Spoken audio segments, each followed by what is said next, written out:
Isabella Marino had grown accustomed to the rhythm of exhaustion.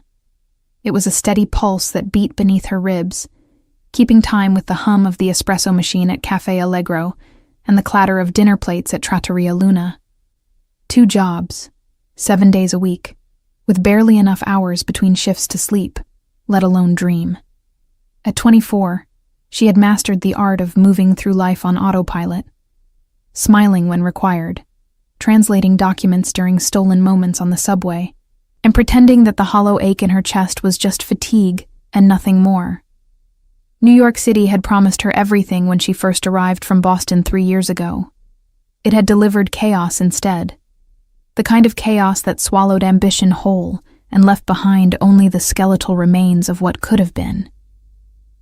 She had come here to build a career as a literary translator, to bridge the worlds of Italian poetry and American readers, to honor the language her nonna had whispered to her since childhood. Instead, she found herself translating corporate emails about shipping logistics and wine import regulations, her talent reduced to a commodity measured in words per minute and invoices paid net 30. Tonight, like most nights, Isabella stood behind the bar at Trattoria Luna, watching the dinner crowd with tired eyes. The restaurant was one of those timeless Italian establishments that clung stubbornly to authenticity in a neighborhood rapidly surrendering to fusion concepts and overpriced small plates. Red and white checkered tablecloths, candles dripping wax onto wine bottles, framed photographs of someone's Sicilian ancestors lining the walls. It smelled like garlic, basil, and nostalgia. A scent that should have comforted her but instead reminded her of everything she'd left behind. She had just finished pouring a Chianti for table 7 when the door opened, letting in a gust of October wind, and a man who seemed to carry the weight of the city on his shoulders without breaking a sweat. Isabella noticed him immediately, though she pretended not to.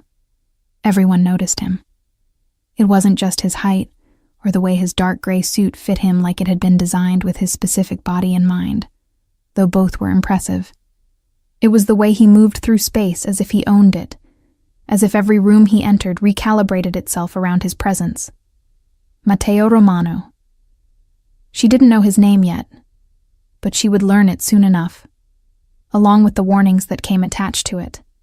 He sat at the corner table, the one reserved for VIPs, and people who tipped in hundreds rather than 20s. His dark hair was swept back in that effortless Italian way that looked artless, but probably required more product than Isabella used in a month.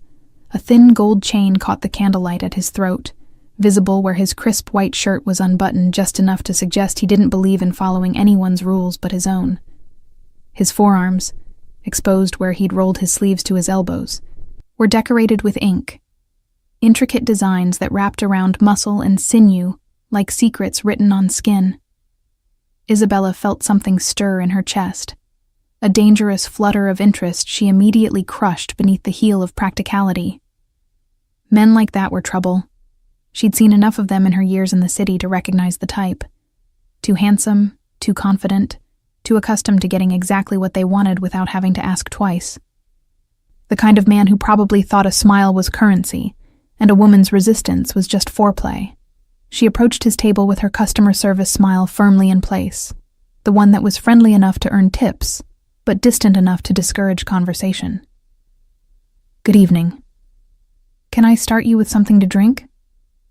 He looked up from his phone, and Isabella found herself caught in the crosshairs of the most unsettling gaze she'd encountered in years.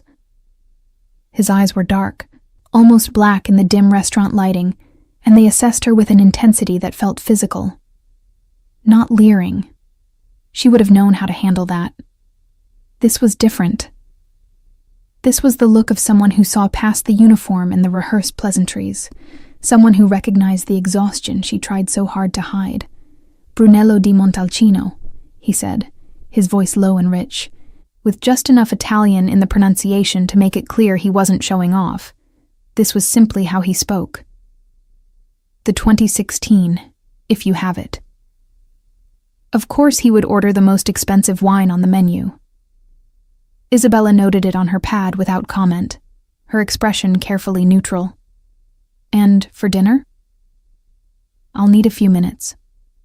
He returned his attention to his phone, dismissing her with the casual ease of someone who had never had to consider whether his dismissals hurt. Isabella walked away, telling herself the heat in her cheeks was irritation and nothing more.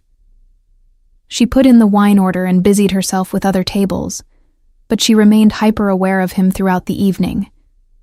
He ordered the bistecca alla Fiorentina, rare, and ate with the focused attention of someone who appreciated good food, but didn't feel the need to perform gratitude. He took 2 phone calls during dinner, his conversation clipped and efficient, conducted in Italian too rapid for most of the staff to follow, but perfectly clear to Isabella, who caught fragments despite herself. Business talk, something about a shipment delay and a meeting pushed to Thursday. It was when she brought his espresso, served in the tiny demi-tasse cup that tourists always complained about, that everything changed. "Is there anything else I can get for you?" she asked, setting the cup down with practiced precision. "Actually, yes." He looked up at her, and this time his gaze lingered on her face with open curiosity. "You're Italian, not Italian-American, Italian-Italian. Where from?" The question threw her off balance. "My family is from Sicily, but I was born here." "Your accent when you speak English," he continued, as if she hadn't just tried to shut down the conversation. "Very slight, but it's there. And you understood every word I said on the phone, didn't you?" He smiled, and the expression transformed his entire face from intimidating to devastating. "You were listening." Isabella felt her defenses snap into place like armor. "I was working, not listening. And even if I was, your business is none of mine." "Good." His smile widened. "I prefer people who mind their own business, but I'm curious now. What brings a Sicilian girl to a mediocre Italian restaurant in Manhattan when you could probably be doing something far more interesting with your time and talent?" The presumption in his question, the casual entitlement of it, sparked something hot and reckless in Isabella's chest. She'd been swallowing her pride and her opinions for so long, packaging herself into something palatable for customers and bosses, and clients who saw her as nothing more than a service to be consumed. And here was this man, this stranger in his expensive suit with his expensive wine, making assumptions about her life like he had any right to an opinion. "Rent," she said flatly. "Bills. The same things that bring most people to jobs they're overqualified for." "Will that be all?" She turned to leave, but his voice stopped her. "I didn't mean to offend you." "You didn't." She looked back at him, her customer service smile back in place, though it felt brittle now, ready to crack. "Will there be anything else?" For a moment, he simply studied her, and Isabella had the uncomfortable feeling that he was cataloging everything about her, the shadows under her eyes, the way her shoulders carried tension like a weight, the slight tremor in her hands that came from too much coffee and not enough sleep. Then he shook his head slowly, almost regretfully. "No, nothing else. Thank you." Isabella walked away feeling oddly unsettled, as if something significant had just happened and she'd missed it entirely. She cleared tables, took orders, smiled until her face hurt, and tried not to notice when he paid his bill and left, leaving behind a tip that was generous but not ostentatious. Not trying to buy anything, just fair. It was past midnight when she finally clocked out, her feet screaming in her sensible work shoes, her lower back a symphony of dull pain. She waited for the night bus on the corner, her coat pulled tight against the October chill, her mind already racing ahead to tomorrow's translation deadline and the stack of bills waiting on her kitchen counter. The streets were still alive with that particular Manhattan energy that never quite dimmed, even in the small hours. She didn't see him again that night. But somehow, Isabella knew, with that particular instinct that lives somewhere between intuition and dread, that the man in the gray suit was going to become a problem. The question was what kind of problem, and whether she had the energy left to deal with it. The second encounter came 3 days later, on a Thursday, that had started badly and spiraled downward from there. Isabella's laptop had died mid-translation, taking with it 2 hours of unsaved work. Her landlord had slipped a rent increase notice under her door, and the cafe where she worked mornings had cut her hours, citing economic uncertainty, while simultaneously hiring the owner's nephew. By the time she arrived at Trattoria Luna for the dinner shift, Isabella's carefully maintained composure was hanging by a thread. She was wiping down menus in the back when Maria, the hostess, poked her head through the doorway, her expression caught between amusement and concern. "Your boyfriend is here. Corner table again." "I don't have a boyfriend," Isabella said automatically, not looking up from the menu in her hands, where someone had spilled what appeared to be marinara sauce across the dessert section. "Well, somebody forgot to tell him that. He asked for you specifically, by name." Maria waggled her eyebrows suggestively. "And honey, if I were 20 years younger and not married to the world's most jealous man, I would be fighting you for that one. Those arms? Madonna. And did you see his—" "I'll take the table," Isabella interrupted, more to stop Maria's commentary than out of any desire to see Matteo Romano again. She checked her reflection in the small mirror by the staff lockers, tucking a strand of dark hair back into her ponytail and attempting to rub some of the exhaustion from her face. It didn't work. She looked exactly like what she was, a woman running on fumes and spite. He was waiting at the same corner table, wearing black this time. Black shirt, black suit jacket draped over the chair, black watch that probably cost more than Isabella made in 6 months. The gold chain at his throat caught the light. His forearms, exposed again where he'd rolled his sleeves, displayed those same intricate tattoos she'd noticed before. Geometric patterns that suggested Italian heritage, mixed with something more personal, more deliberate. Not the impulsive ink of youth, but the chosen markings of a man who understood the permanence of decisions. "Good evening," Isabella said, falling back on professional courtesy because it was safer than anything else. "What can I get you tonight?" "Buonasera, Isabella." His pronunciation of her name was perfect, each syllable given its full weight and music. "Sit down for a moment." "I'm working." "I know. I'm a customer making a request. Sit, please." He gestured to the chair across from him, and something in his tone, not quite commanding but certainly not asking, made Isabella hesitate. She glanced around the restaurant. It was early still, only 2 other tables occupied, both with water and menus, and at least 10 minutes before they'd need attention. Against her better judgment, she sat.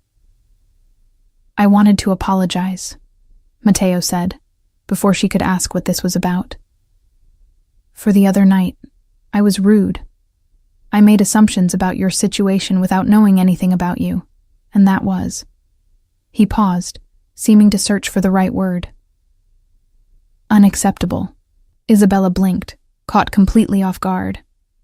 In her experience, men like him didn't apologize. They justified, explained, deflected, but they didn't simply admit fault and leave it at that. "Oh, well, thank you, I suppose." "You suppose?" His mouth curved into something that might have been amusement. "That's not exactly a gracious acceptance." "I wasn't aware I needed to be gracious about someone apologizing for their own bad behavior," Isabella shot back, and immediately regretted it. This was a customer. She was supposed to be professional, accommodating, pleasant. But something about him shorted out her usual filters, made her respond with the sharp edge she usually kept carefully sheathed. To her surprise, he laughed, a genuine sound of delight that transformed his entire face. "No, you're absolutely right. I like that. Most people just accept apologies like they're trinkets being handed out. You make me work for it." "I'm not trying to make you do anything," Isabella said, starting to rise from her chair. "Now, if you'll excuse me, I should get back to—" "Wait, please." He held up a hand, and again, Something in the gesture made her pause. "I have a proposal for you, a business proposal." Isabella sat back down slowly, suspicion warring with curiosity. "What kind of business proposal?" "I need a translator. Not just any translator. I need someone who understands both the formal and colloquial registers of Italian. Someone who can navigate technical legal language, but also capture nuance and subtlety. Someone who grew up with the language, who thinks in it, not just speaks it." He leaned forward slightly, his dark eyes intent on her face. "I've been asking around. Maria mentioned you work 2 jobs, that you translate documents freelance, that you studied literature at university, but ended up here." The fact that he'd been asking about her should have raised red flags. Instead, Isabella found herself leaning forward too, drawn in despite her wariness. "What exactly would I be translating?" "Contracts initially. I'm opening a new venture, a cultural center and gallery space in Tribeca. It's a partnership between American investors and Italian cultural institutions. Everything needs to be translated, reviewed, refined. Legal documents, grant applications, exhibition catalogs, correspondence. It's a 6-month project, possibly extending to a year. The pay is..." He named a figure that made Isabella's breath catch in her throat. Per month. That was more than she currently made from both jobs combined. She stared at him, trying to find the catch, because there had to be a catch. "Why me? There are professional translation agencies that handle this kind of work. People with reputations, portfolios, references. I've met with 3 agencies. They're all competent, they're all expensive, and they're all missing something." He tilted his head slightly, studying her with that same unnerving intensity she remembered from their first meeting. Passion. Understanding.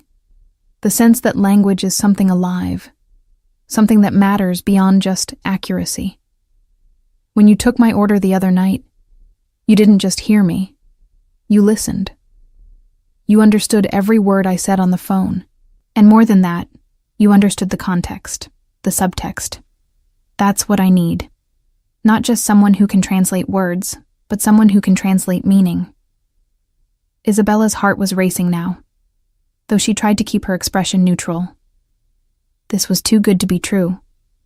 This was exactly the kind of opportunity she'd dreamed about when she first moved to New York. The kind of project that could transform a resume, open doors, prove she was more than just a warm body filling in gaps in the service industry.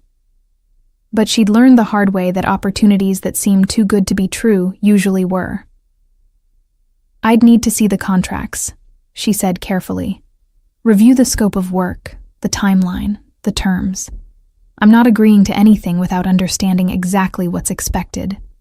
"Of course." He pulled a business card from his jacket pocket and slid it across the table. Matteo Romano. The card read in elegant letterpress, "Cultural Development." Below that, a phone number, an email address, and an address in Tribeca. "Come by my office tomorrow afternoon, 2 o'clock. I'll have everything ready for review. If you're not interested after seeing the details, no hard feelings. But Isabella..." He caught her eyes again, and she felt that strange flutter in her chest return. "This is legitimate. I'm not trying to trick you or trap you. I'm just trying to build something meaningful, and I think you could help me do that. And I think it could help you too." She took the card, her fingers brushing against his for a brief moment that sent an unwelcome spark of electricity up her arm. "I'll think about it. That's all I'm asking." He sat back, and just like that, the intensity drained from the moment, replaced by easy courtesy. "Now for dinner, I'll have the osso buco, and a bottle of the Barolo this time. The 2015. And before you ask, yes, I know it's expensive. Some things are worth paying for." The way he said it, looking directly at her, made Isabella wonder if he was talking about the wine at all. She took his order and escaped to the kitchen, her mind whirling. The rest of the shift passed in a blur of automatic movements and racing thoughts. By the time she clocked out, she'd talked herself into and out of taking the meeting at least a dozen times. She pulled out her phone on the bus ride home and researched Matteo Romano, finding surprisingly little for someone who carried himself with such authority. A few mentions in business journals about cultural initiatives. A photograph from a charity gala 3 years ago, him in a tuxedo beside an older man identified as his father, Salvatore Romano. References to the Romano family's influential presence in New York's Italian-American business community, a phrase that could mean anything from legitimate success to something considerably darker. But nothing concrete, nothing damning. Just the vague sense that the Romano name carried weight, and that weight could be burden or protection depending on which side of it you stood. That night, lying in her too small bed in her too expensive apartment, staring at the water stain on the ceiling that her landlord kept promising to fix, Isabella made her decision. She would go to the meeting. She would review the contracts.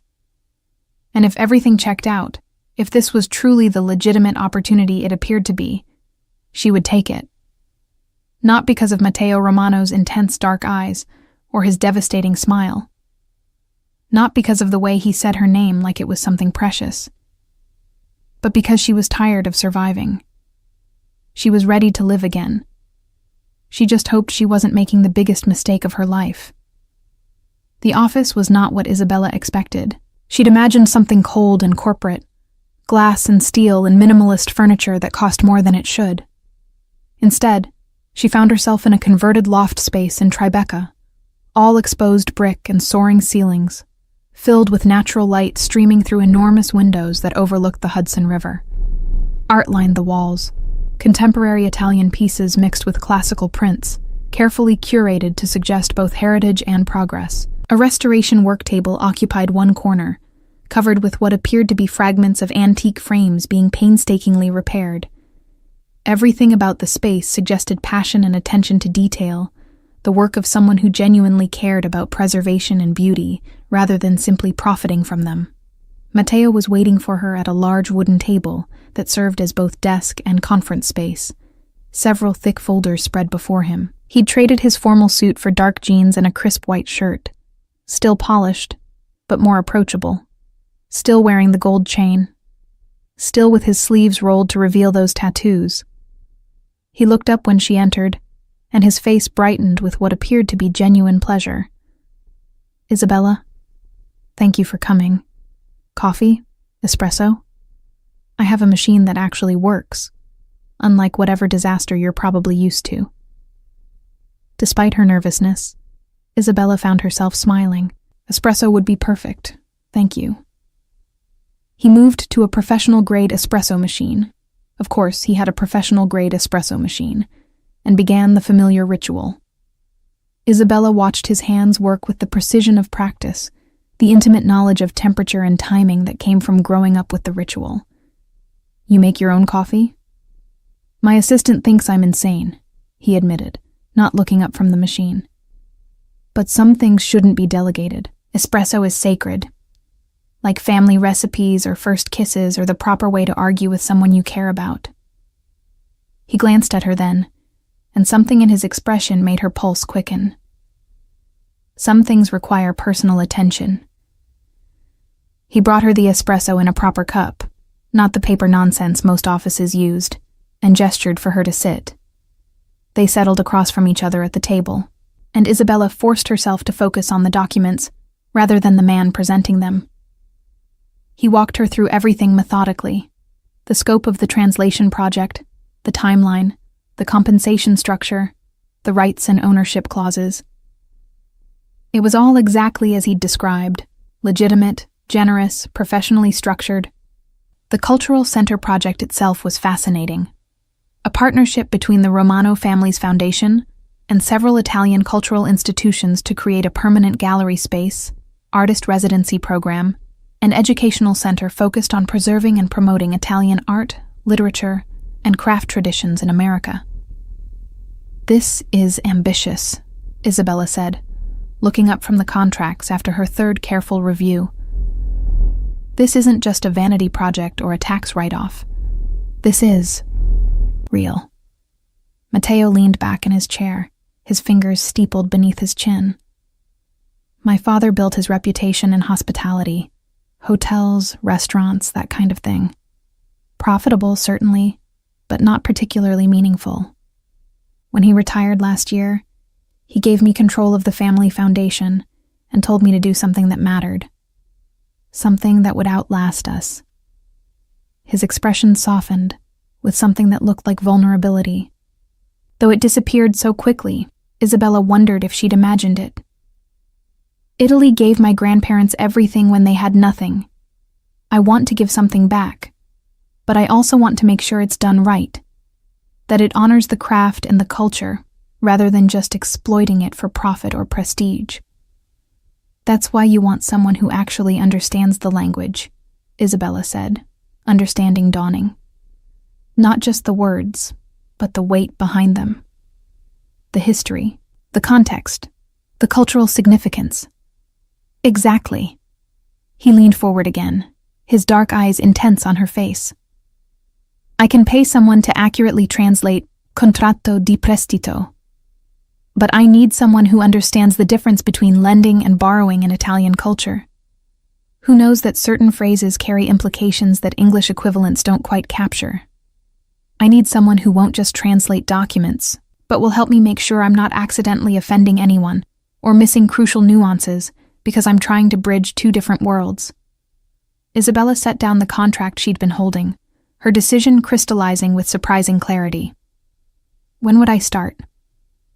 His smile was brilliant, transforming his entire face from attractive to absolutely devastating. Is Monday too soon? They spent the next hour discussing logistics. Isabella would need to give notice at both her current jobs, 2 weeks at the cafe, though Maria would probably let her leave sooner, and the restaurant could find a replacement within a week. Matteo's office had a workspace she could use, complete with computer equipment, reference materials, and access to databases she'd never been able to afford on her freelance budget. The hours were flexible, though there would be occasional evening meetings or events she'd need to attend as the gallery project progressed. He handed her a key card for the building and his direct phone number, written in his own hand on the back of another business card. Call anytime, he said. And I mean that. If you're working on something at midnight and have questions, call me. If you think I'm about to make a cultural faux pas in a meeting, interrupt me. I don't want a translator who's afraid to speak up. I want a partner in this. The word partner hung in the air between them, heavy with implications neither of them seemed ready to address directly. Isabella tucked the card into her bag and stood to leave, feeling lighter than she had in months. This was it. This was the opportunity that would change everything. She made it to the door before his voice stopped her. Isabella? One more thing.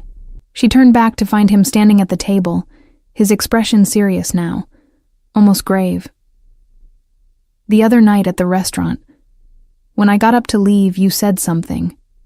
In Sicilian, under your breath. You thought I didn't hear.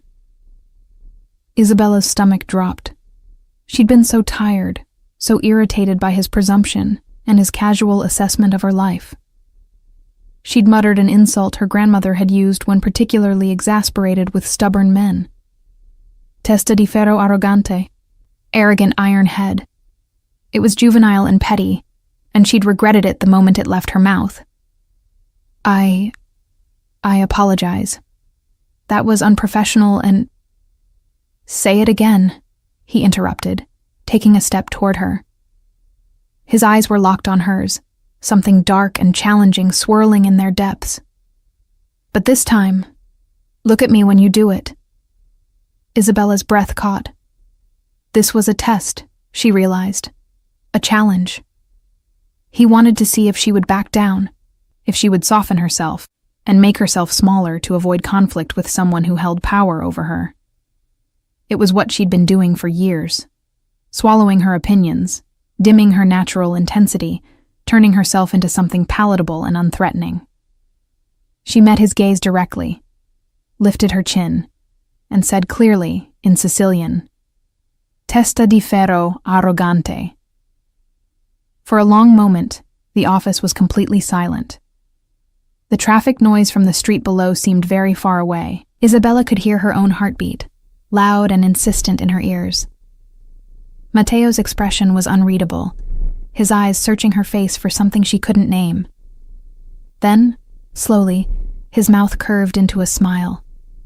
Not the charming professional smile she'd seen before, but something more genuine, more delighted. "Perfect," he said softly. "Don't ever apologize for that. Not to me, not to anyone. Promise me." Isabella felt something shift inside her chest, some locked door she'd been guarding for years cracking open just slightly. "I promise." "Good." He held her gaze for another beat, and Isabella had the dizzying sense that they were communicating something far more significant than the simple words suggested. "I'll see you Monday, Isabella. And Isabella, I'm glad you came." "So am I," she heard herself say, and was surprised to realize it was true. She left the office feeling like she was floating, her feet barely touching the ground as she made her way to the subway. The October sun was bright overhead, warming the city with that particular golden light that made even the concrete and steel look beautiful. People rushed past her with the typical Manhattan urgency, but for once, Isabella didn't feel like she was drowning in the current. For once, she felt like she was exactly where she was supposed to be. That evening, she drafted her resignation letters, professional, grateful, appropriately regretful. She called her nonna in Boston, who answered on the second ring and immediately demanded to know what was wrong, because Isabella never called during dinner hour. When Isabella explained about the new job, about the translation work in the cultural center, her grandmother was silent for a long moment before saying in Italian, "This man, the one who offered you this job, he's the reason your voice sounds different. Lighter. What's his name?" "Matteo Romano," Isabella admitted. "But Nonna, it's not like that. This is purely professional. It's an incredible opportunity and—" her grandmother interrupted, in that particular way that suggested she saw far more than Isabella was saying. "The Romanos are an old family. Powerful. Complicated. Be careful, Tesoro. Sometimes opportunity and danger wear the same face. But also," her voice softened, "sometimes the biggest risk is not taking any at all. You've been so careful for so long, Isabella. So afraid of being hurt or disappointed. Maybe it's time to be brave." After they said goodbye, Isabella sat in her apartment as the sun set over the city, her grandmother's words echoing in her mind. Be brave. She'd spent so long just trying to survive that she'd forgotten what it felt like to actually want something, to reach for something beyond mere existence. Matteo Romano was offering her a chance to remember. Whether that made him an opportunity or a danger remained to be seen. Probably, she admitted to herself, as she watched the lights begin to glow across the Manhattan skyline. He was both. And maybe that was exactly what she needed. Isabella's first 2 weeks working for Matteo established a rhythm that was equal parts exhilarating and unsettling. The translation work itself was demanding, but deeply satisfying. Exactly the kind of intellectually stimulating challenge she'd been craving. She spent her days immersed in contracts, grant proposals, and exhibition catalogs, carefully choosing words that would honor both the Italian original and American audience. Matteo had been right about needing someone who understood cultural nuance. Half her job wasn't translation at all, but rather interpretation, explaining why certain phrases that seemed identical on the surface carried completely different weights, depending on regional Italian dialects or cultural context. But it was the time spent working alongside Matteo himself that kept her off balance. He was nothing like she'd expected. Yes, he was demanding. He held everyone, including himself, to impossibly high standards. Yes, he was confident to the point of arrogance. But he was also funny in an understated way, quick with dry observations that made her laugh despite herself. He was genuinely passionate about the Cultural Center project, staying late into the evening to review plans and research potential artists, his enthusiasm infectious. And he asked for her opinion constantly, not as a formality, but because he genuinely valued her perspective, even when she disagreed with him. Especially when she disagreed with him, actually. He seemed to take particular delight in their arguments. "This section about the residency program," Isabella said one afternoon, looking up from her laptop where she'd been reviewing the latest draft. "The Italian version emphasizes tradition and preservation. The English version emphasizes innovation and contemporary practice. Those aren't the same message, Matteo." He looked up from the architectural drawings he'd been studying, his sleeves rolled up as always, a smudge of graphite on his jaw from where he'd been sketching modifications to the gallery space. "They're both important aspects of what we're trying to do." "Yes, but you can't say different things to different audiences and expect it to work. You need to decide what the actual message is, and then say that consistently in both languages." She stood and walked to where he sat, leaning over his shoulder to point at the relevant paragraphs on her screen. "Look, here you're essentially promising the Italian institutions that you'll be a custodian of traditional techniques. Here you're promising American funders that you'll be pushing boundaries and supporting cutting-edge work. Those are potentially contradictory goals." Matteo studied the text, his expression thoughtful. Isabella was acutely aware of how close they were standing, could smell the faint scent of his cologne. Something expensive and subtle. Sandalwood, maybe, with an underlying warmth that suggested spices. "You're right," he said finally. "I've been trying to tell everyone what they want to hear instead of being clear about what I actually want to build." He looked up at her, and this close, she could see flecks of amber in his dark eyes. "So what do I actually want? You've been reading these documents for 2 weeks. You probably understand the vision better than I do at this point." Isabella straightened, putting some necessary distance between them, and considered the question seriously. "You want to create a space where tradition and innovation aren't opposing forces, but rather in conversation with each other, where Italian artists can learn from American perspectives and vice versa, where preservation isn't about amber-freezing culture, but about keeping it alive and relevant. You want—" She paused, searching for the right words. "You want to build a bridge, not a museum. Does that sound right?" His expression had gone very still, very intent. When he finally spoke, his voice was lower than usual, rougher around the edges. "Yes, that's exactly right. How did you—" "It's what you actually talk about when you think no one's listening," Isabella said. "When you're on the phone with your architect, or reviewing artist proposals, or sketching ideas on napkins during lunch. You never talk about preservation or innovation separately. You always talk about connection, dialogue, bridge building." For a long moment, Matteo simply looked at her, and Isabella had the uncomfortable feeling that he was seeing something she hadn't meant to reveal. Then he smiled. Not his usual charming smile, but something smaller and more genuine. "Thank you. For paying attention. For caring enough to pay attention." "That's what you hired me for," she said, her tone deliberately light, trying to reestablish some professional distance. "No," he said quietly. "I hired you to translate documents. This, understanding what I'm actually trying to do, helping me see it more clearly. That's something else entirely. That's something you choose to do." Isabella returned to her desk without answering, her heart beating slightly too fast. Moments like this had been happening with increasing frequency, moments when the professional boundaries they'd carefully maintained seemed to blur into something else, something neither of them was quite ready to name or address. She told herself it didn't mean anything.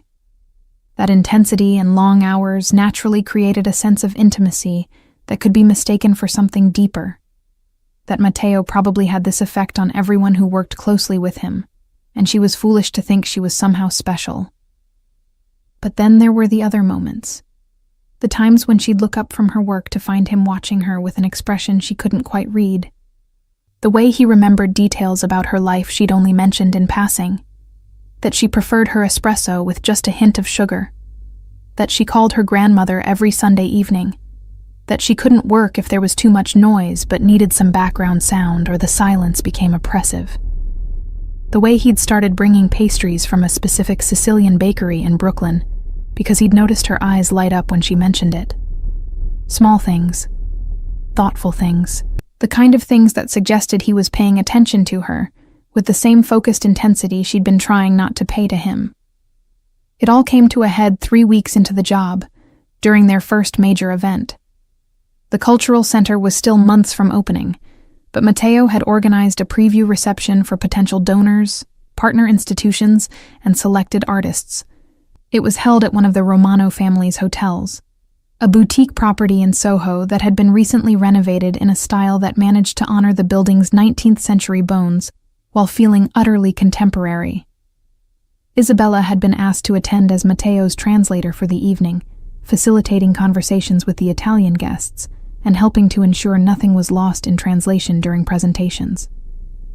She'd bought a new dress for the occasion, spending more than she should have from her first substantial paycheck. It was black, elegant, with a neckline that was professional, but still suggested she possessed collarbones and a figure worth noticing. She'd left her hair down for once, falling in dark waves over her shoulders, and applied makeup with a careful hand. When she arrived at the hotel, she felt nervous in a way that had nothing to do with the work responsibilities of the evening. Matteo was in the lobby talking to the hotel manager when she walked in. He looked up as she approached, and whatever he'd been saying died mid-sentence. His eyes traveled over her once, quickly, before returning to her face with an intensity that made her skin feel warm. "Isabella, you look..."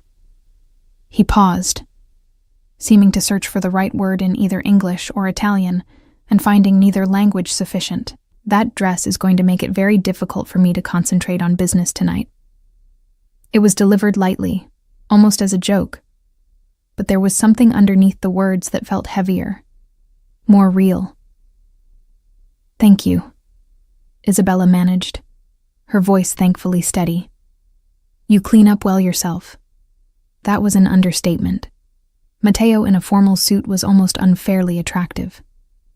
The jacket was perfectly tailored to his broad shoulders. The crisp white shirt, a stark contrast to his olive skin. His dark hair was swept back as usual, and the gold chain at his throat caught the light. But it was the way he carried himself. The absolute confidence mixed with something that looked almost like anticipation, that made him truly compelling. The evening proceeded smoothly. Isabella fell into the familiar role of interpreter, facilitating conversations between Italian representatives and American donors, explaining cultural references and context where needed. She watched Matteo work the room with practiced ease, seeing new dimensions to him in this context. He was charming, certainly, but there was genuine substance beneath the charm. He spoke about the Cultural Center project with real passion, and when people asked questions, his answers revealed deep knowledge and careful thought.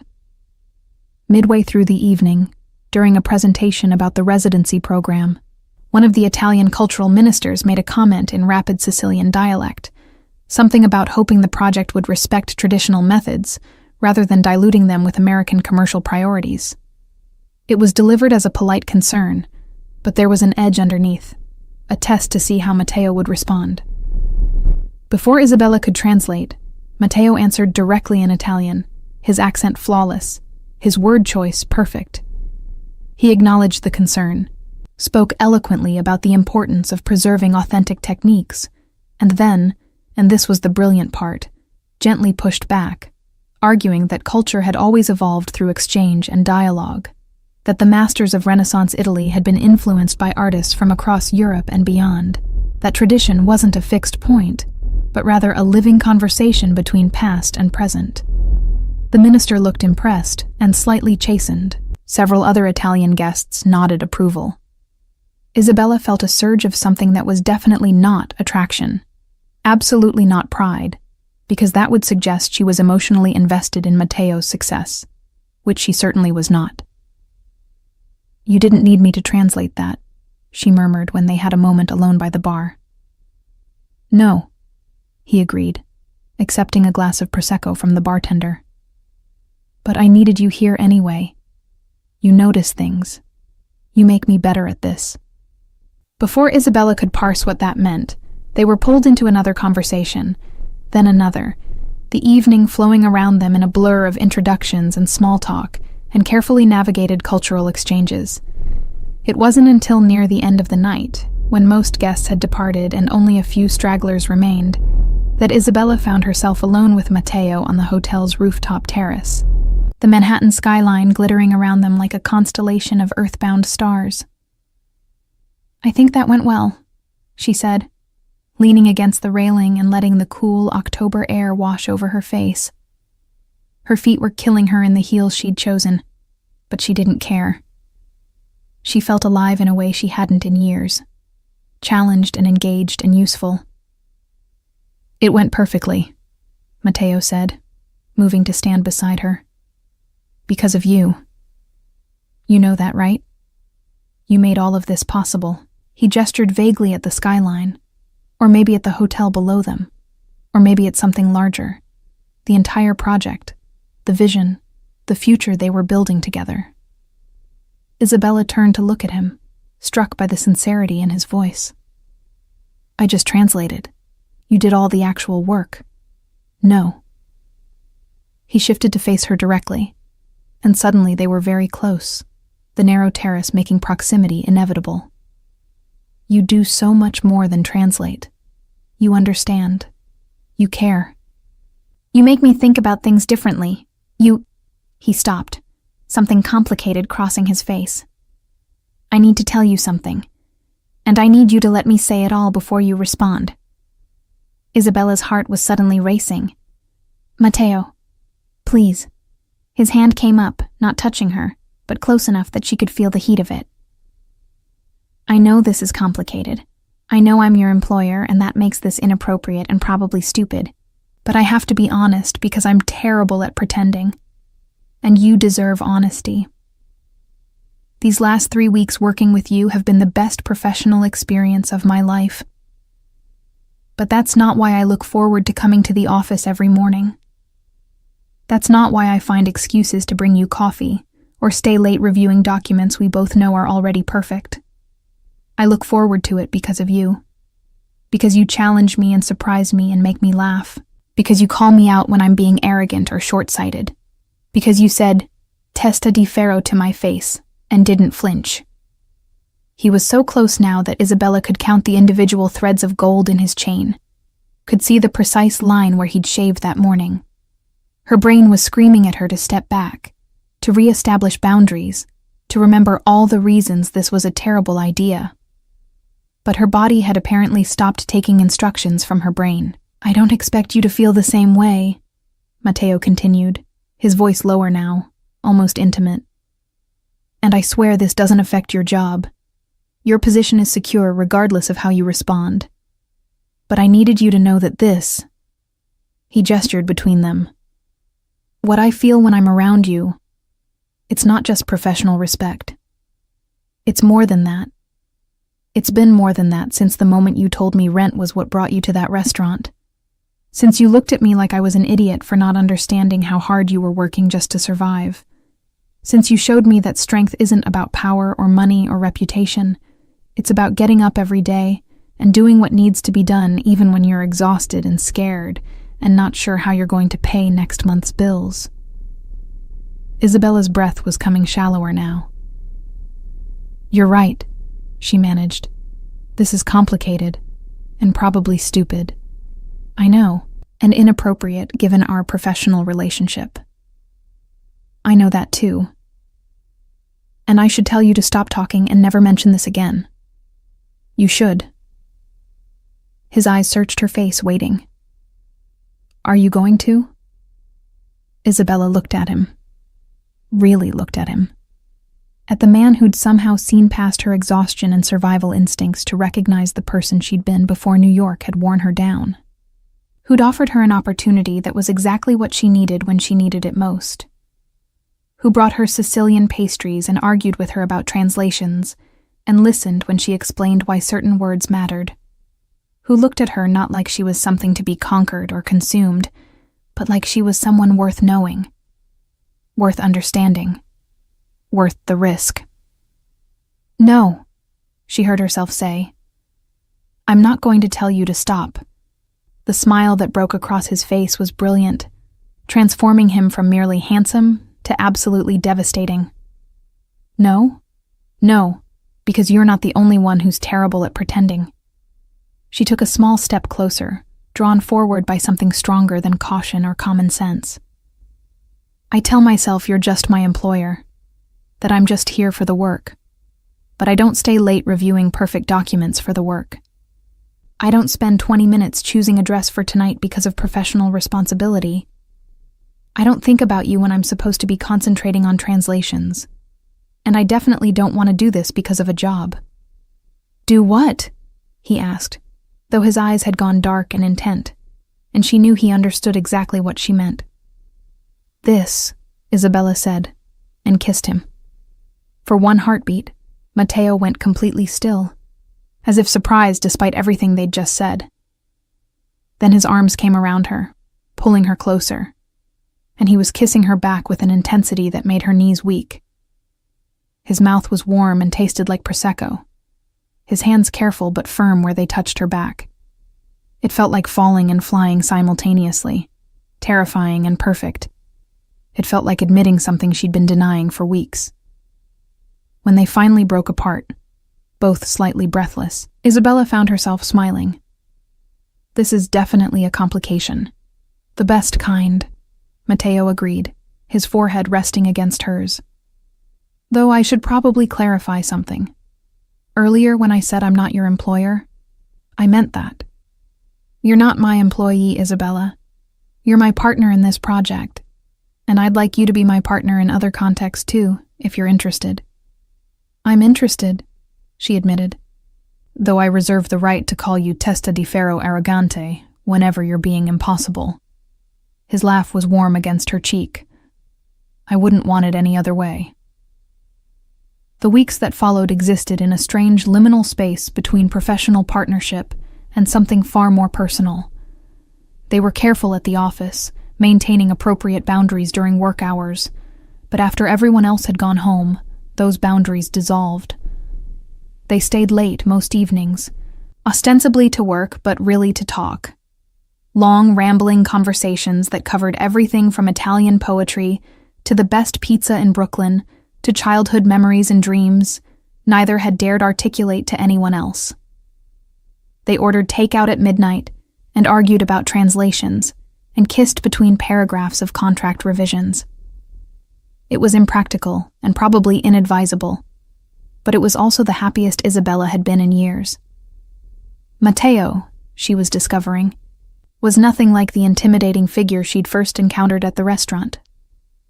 Yes, he could be commanding and intense in professional contexts, but in private, he was surprisingly vulnerable.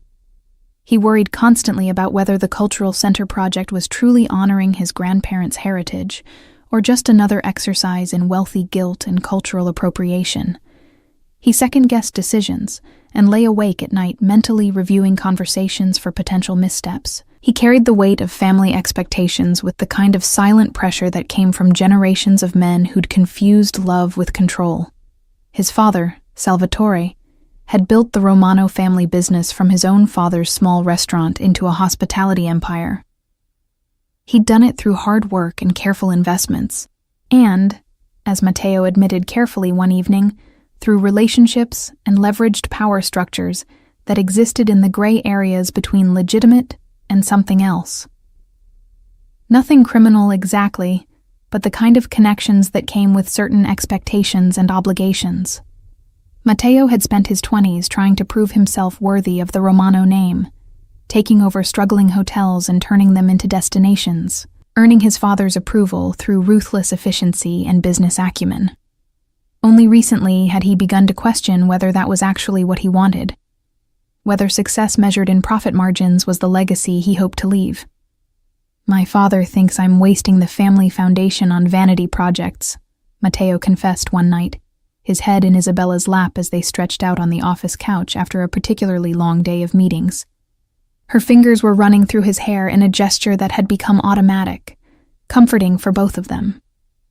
He doesn't understand why I care about preserving craft traditions or supporting artists who'll never generate significant revenue. He thinks culture is something you consume, not something you invest in. But you don't, Isabella observed. You think culture is something alive, something that needs tending and protecting and room to grow. I think it's what makes us human, he said quietly. I think my grandfather, who came to New York with nothing but recipes and hope, carried more real wealth in his traditions and stories than my father has accumulated in decades of business success. And I think if we lose that, if we let it all become commercialized and homogenized, we lose something essential about who we are.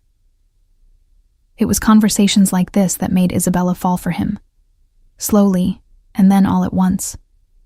Not the grand gestures or expensive gifts, though Matteo was certainly capable of both, but the quiet moments when he let down his guard and showed her the person underneath the power, the person who cared deeply, who felt things intensely, who was trying so hard to honor his past while building something meaningful for the future. Of course, nothing existed in a vacuum. 5 weeks into their relationship, if that's what they were calling it, Isabella met Matteo's father. It wasn't planned. She'd been at the office on a Saturday afternoon, working through a challenging translation of an exhibition catalog, when Salvatore Romano arrived unannounced. She heard raised voices from Matteo's private office and looked up to see an older man in an immaculate suit, clearly agitated, gesturing emphatically while he spoke rapid Italian. Matteo's responses were quieter, measured, but Isabella could hear the tension underneath. She should have left, given them privacy, but something kept her frozen at her desk, listening despite herself. This is exactly the problem, Salvatore was saying.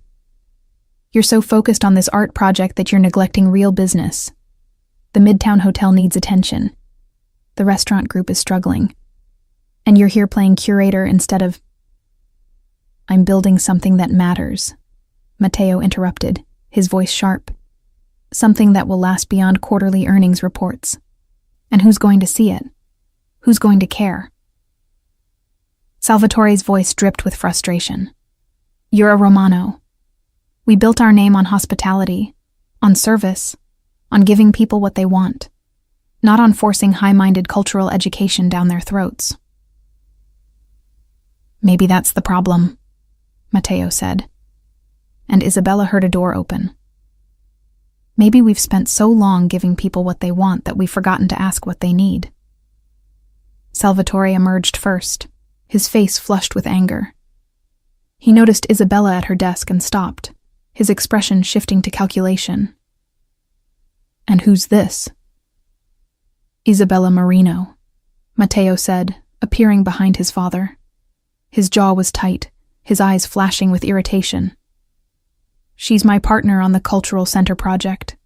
Isabella, this is my father. The word partner hung in the air with deliberate ambiguity. Salvatore's gaze swept over her once, assessing, and Isabella fought the urge to shrink under the scrutiny. This was a man accustomed to evaluating people like assets, determining their value and potential utility with ruthless efficiency. Marino, he repeated. Sicilian? My grandparents immigrated from Palermo, Isabella said, keeping her voice steady and professional. She stood, extending her hand. It's nice to meet you, Mr. Romano. He shook her hand briefly, his grip firm and impersonal. And what exactly does a partner on this project do? Translation, primarily, Isabella said before Matteo could answer. Documents, correspondence, cultural consultation, anything that requires bridging Italian and American perspectives. She met his eyes directly, refusing to be intimidated. Your son is building something remarkable. I'm just helping him communicate it clearly. Salvatore's expression suggested he found this answer marginally acceptable, though hardly impressive. Well, good luck with that. He turned back to Matteo. We'll talk Monday about the Midtown situation. Don't ignore my calls. Then he was gone, leaving behind a wake of expensive cologne and disapproval. In the silence that followed, Isabella and Matteo looked at each other. I'm sorry, he said finally. That was your father, Isabella finished, who clearly has opinions about how you should be spending your time. He has opinions about everything. Matteo moved to where she stood and pulled her into his arms, resting his chin on top of her head. He's not wrong about some things. I have been neglecting other business concerns. But I can't. He trailed off, frustration evident in the tension of his body. I can't keep living the life he planned for me. I've tried. For years I tried.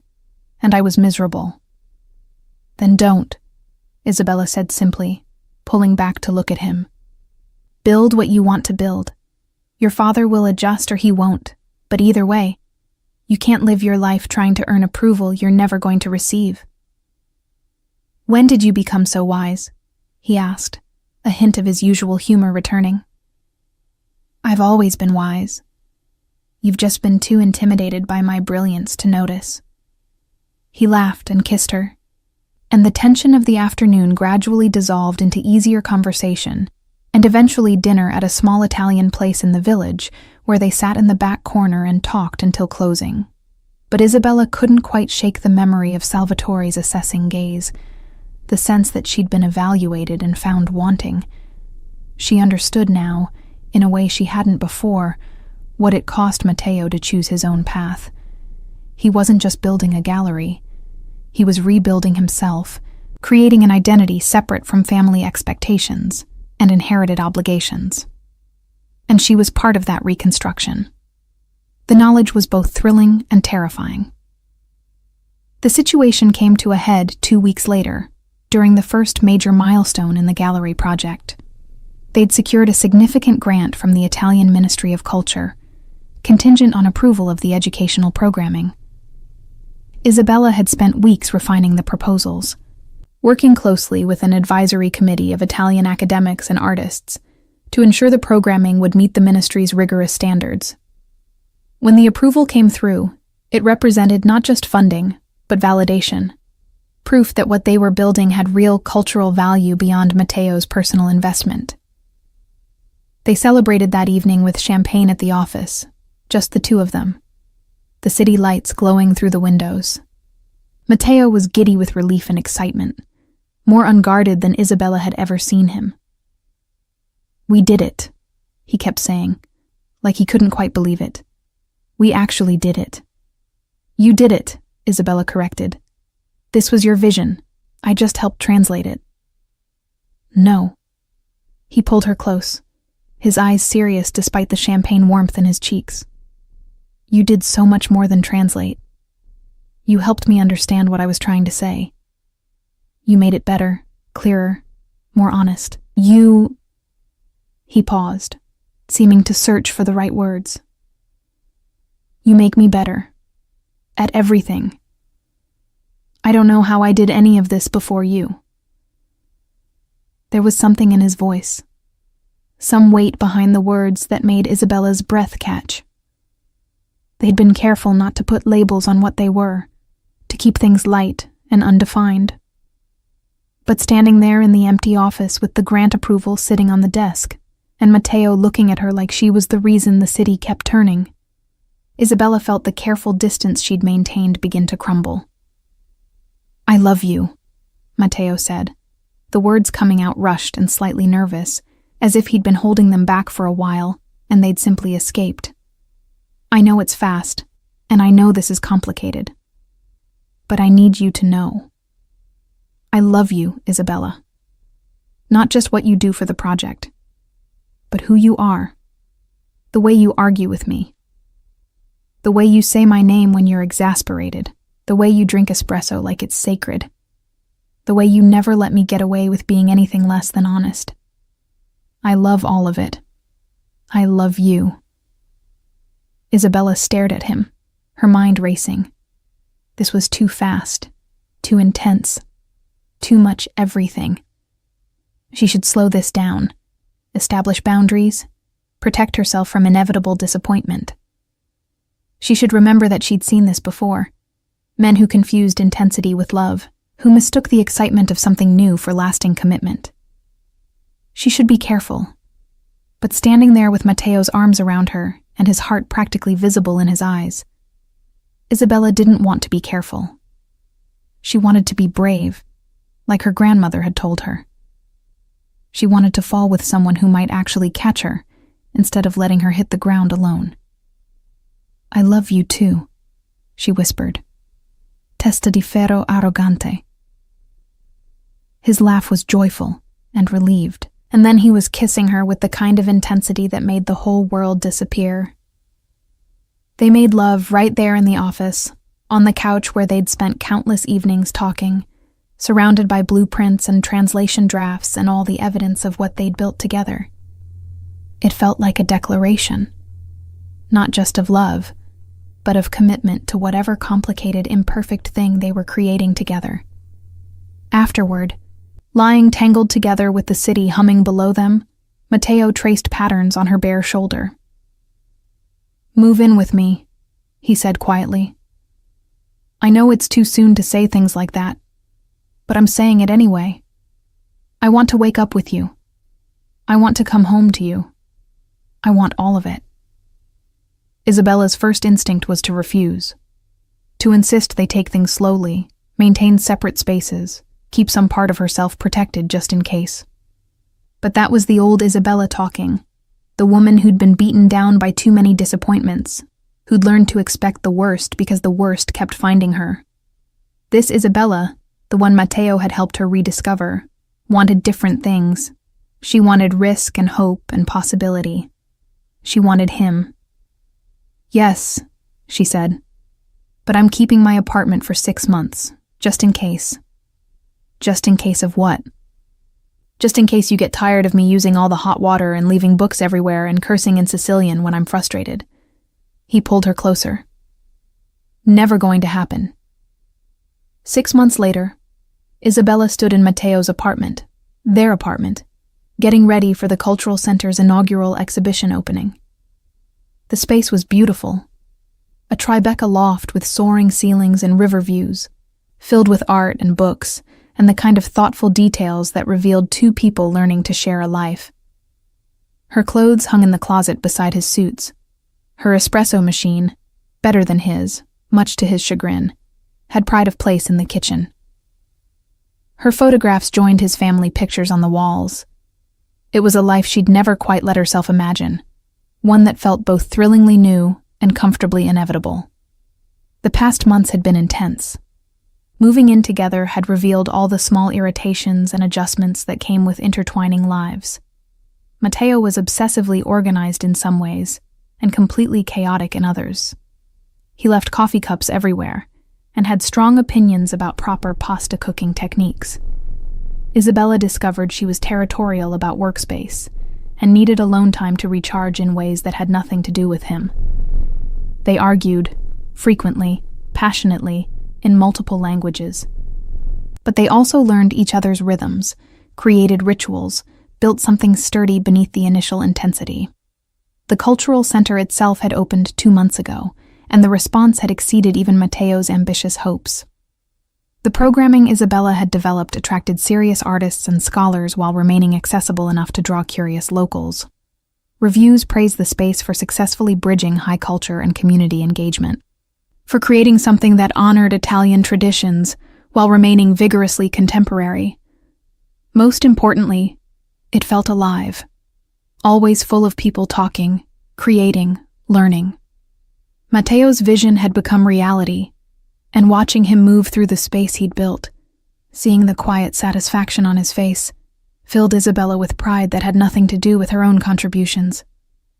But tonight was special. Tonight's exhibition, Crossing Borders, Contemporary Italian Artists in Dialogue, represented the culmination of everything they'd been working toward. Established Italian artists paired with emerging American talents, each collaboration exploring themes of heritage, translation, and cultural exchange. Isabella had been deeply involved in the curation, using her linguistic and cultural expertise to help forge connections between artists who might not otherwise have found common ground. "You look beautiful," Matteo said, appearing in the bathroom doorway. He was already dressed, wearing a black suit that made him look criminally attractive, his hair styled in that perfect, slightly messy way that suggested effortless elegance. The gold chain at his throat caught the light. His shirt sleeves were already rolled to reveal his forearms, and those tattoos she'd traced with her fingers countless times. "Though I'm biased." "You're very biased," Isabella agreed, smoothing the red dress she'd chosen for tonight.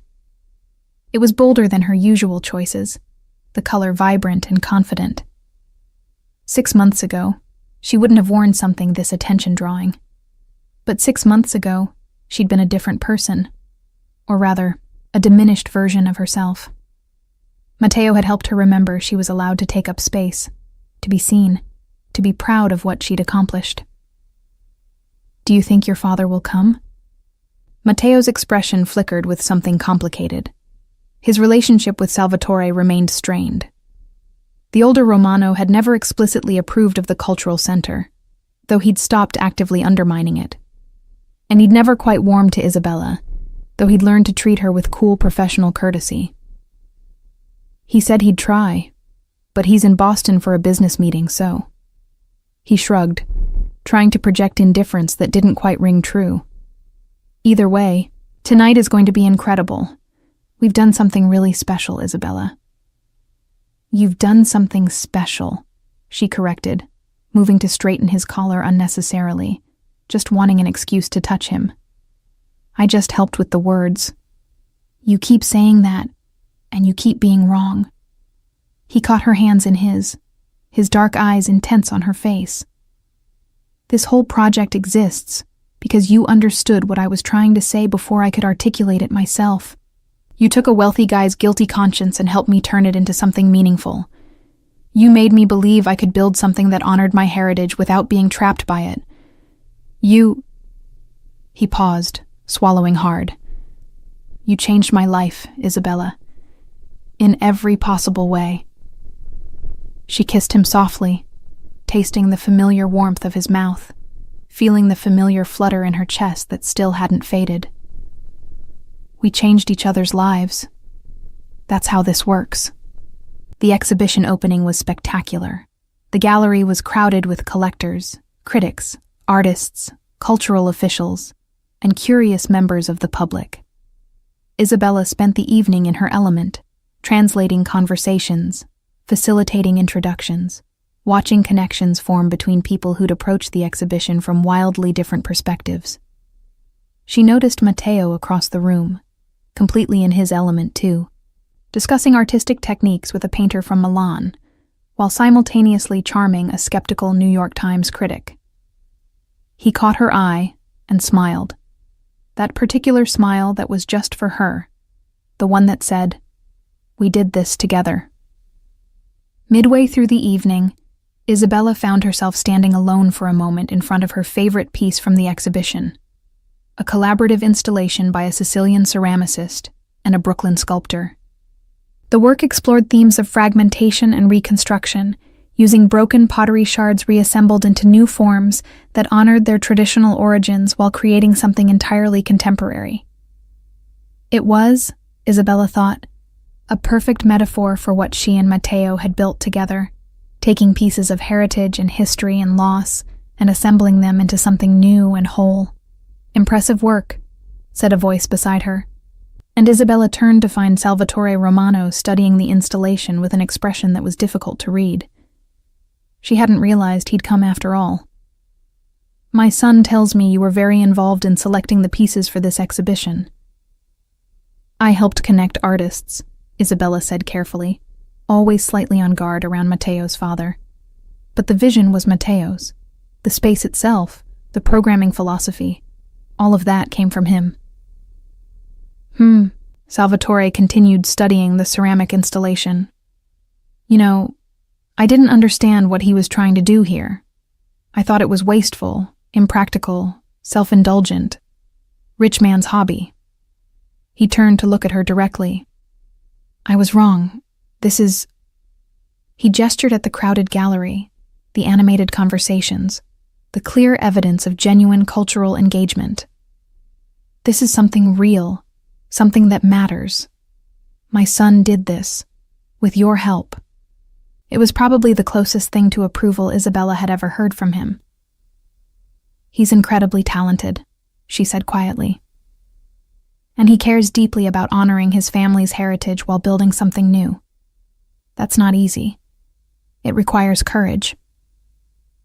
It requires someone who believes in him, Salvatore corrected.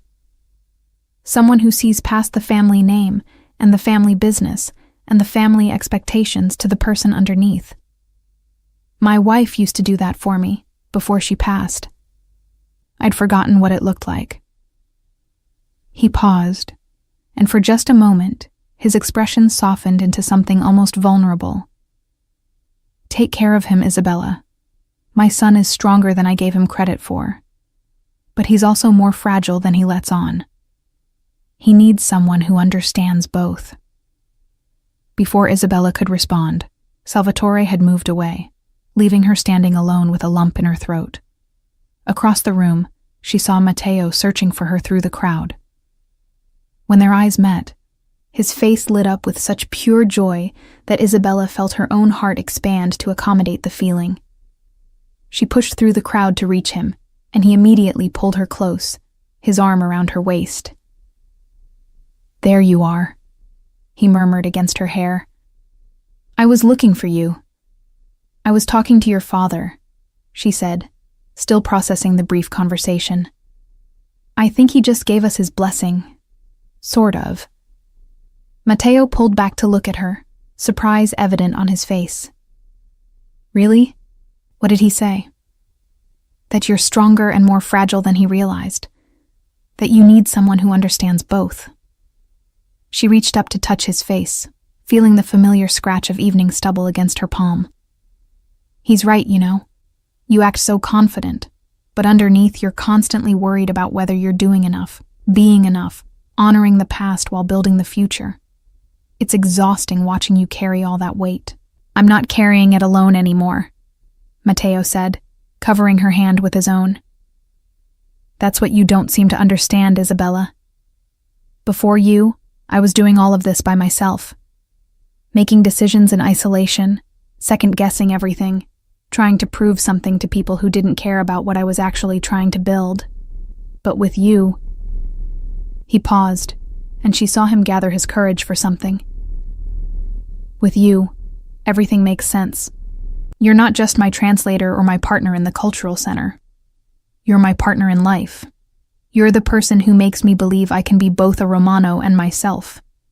He stopped talking, and suddenly dropped to one knee, right there in the middle of the crowded gallery, pulling a small velvet box from his jacket pocket. The conversations around them gradually quieted as people noticed what was happening. Isabella felt her breath catch, her hand flying to her mouth in shock. Isabella Marino, Matteo said, his voice carrying through the suddenly silent gallery. You walked into my life cursing me in Sicilian, and I knew immediately that you were going to change everything. You challenge me and support me, and call me out when I'm being an arrogant idiot. You made me want to build something meaningful instead of just something profitable. You taught me that honoring heritage doesn't mean being trapped by it. You showed me what it means to be truly brave. Not fearless, but afraid, and doing it anyway. I love you more than I thought it was possible to love another person. Will you marry me and spend the rest of your life arguing with me in multiple languages? Isabella looked down at him. This man who'd somehow seen past her exhaustion and defenses to recognize the person she'd been trying so hard to remain. This man who'd offered her not just a job, but a purpose. Not just security, but a partnership. This man who loved her temper and her intensity, and her habit of cursing in Sicilian when she was frustrated. She thought about her grandmother's advice 6 months ago. Sometimes the biggest risk is not taking any at all. Yes, she said, her voice shaking with emotion but clear and certain. Yes, you arrogant, wonderful, impossible man. Yes. The gallery erupted in applause as Matteo stood and slipped the ring, a simple band with a single perfect diamond, onto her finger. Then he kissed her with such tenderness that Isabella felt tears slip down her cheeks. When they finally broke apart, she was laughing and crying simultaneously. "You proposed to me in front of all these people," she said, half exasperated, half delighted. "You couldn't have waited for a private moment." "I wanted everyone to see," Matteo said, grinning. "I wanted witnesses. I wanted the whole world to know that Isabella Marino, who once called me testa di ferro arrogante, and meant it, agreed to spend her life with me. That's the kind of miracle that needs to be documented." "You're ridiculous," she said, but she was smiling through her tears. "You love me anyway." "Unfortunately, yes, I do." The rest of the evening passed in a blur of congratulations and champagne toasts and delighted conversations. Isabella caught sight of Salvatore at one point, standing at the edge of the crowd, and was surprised to see him smiling. Actually smiling, as he watched his son celebrate. He caught her eye and raised his glass in a small salute, acknowledgement and approval, finally, freely given. As the night drew to a close and guests gradually departed, Isabella found herself back in front of the ceramic installation with Matteo beside her, his arm around her waist, the unfamiliar weight of the engagement ring on her finger. "We did it," she said softly. "We built something beautiful." "We're building something beautiful," Matteo corrected. "This is just the beginning. The gallery, the marriage, the life. It's all just starting, and I can't wait to see what we create together." Isabella leaned into him, feeling the solid warmth of his body, breathing in his familiar scent. 6 months ago, she'd been exhausted and defeated, serving wine to indifferent customers and barely surviving. Now she was standing in a gallery she'd helped build, wearing an engagement ring from a man she loved deeply, surrounded by evidence that beautiful things could emerge from broken pieces if you were willing to do the work of reassembling them. "Say it one more time," Matteo murmured against her hair. "For luck." Isabella laughed, knowing exactly what he meant. She pulled back just enough to look him in the eye, channeling every ounce of exasperated affection she felt, and said clearly in Sicilian, "Testa di ferro arrogante." Matteo's smile was brilliant. "That's my girl. Now let's go home." And so they did. Home to their shared apartment, their intertwined lives, their complicated, imperfect, absolutely perfect future. Isabella had cursed him quietly in Sicilian that first night, and he'd grinned and told her to say it again but looking at him. She'd spent the month since looking at him, really looking, and finding someone worth every risk, every vulnerability, every brave choice. Sometimes love didn't announce itself with trumpets and guarantees. Sometimes it arrived disguised as irritation and insult, and only revealed its true nature slowly, in stolen moments and shared work, and the gradual realization that you'd found someone who made you want to be the fullest version of yourself. Sometimes the man you cursed in Sicilian turned out to be the man who'd help you remember how to dream again. And that, Isabella thought as they walked hand in hand through the Manhattan streets toward home, was the best kind of unexpected ending, which was really just another way of saying beginning.